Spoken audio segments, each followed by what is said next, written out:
In this video, I'll show you how to fix your Epson XP-5200 in case you're having troubles with it. Could be Wi-Fi troubles or any other problems. So the first thing I always suggest when you encounter any kind of issues is to go on the back of the printer, no matter if it's turned on or off, it does not matter, and simply unplug it from the power cable. Okay, simply pull it out. Wait 2 minutes and plug it back again. Believe it or not, this can solve many simple issues. Now, if you're still having problems, you're gonna go over here, press the home button, so we start at the same spot.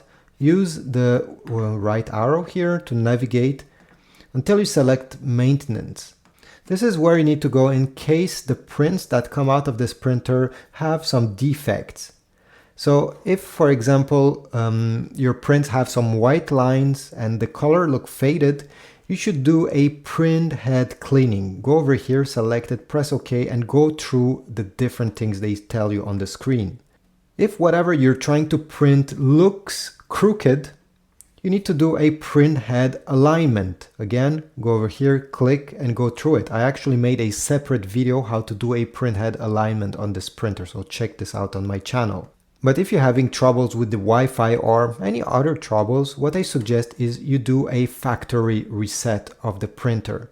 So to do so, you simply need to go in the settings from the main menu, go down, press the up arrow, so we go all the way down in this menu, and select Restore Default Settings, go down and select All Settings, press OK, and confirm by yes. Your printer will be brand new at the end, okay, the same way you found it once you unbox it, and you'll have to reconnect it to your Wi-Fi network.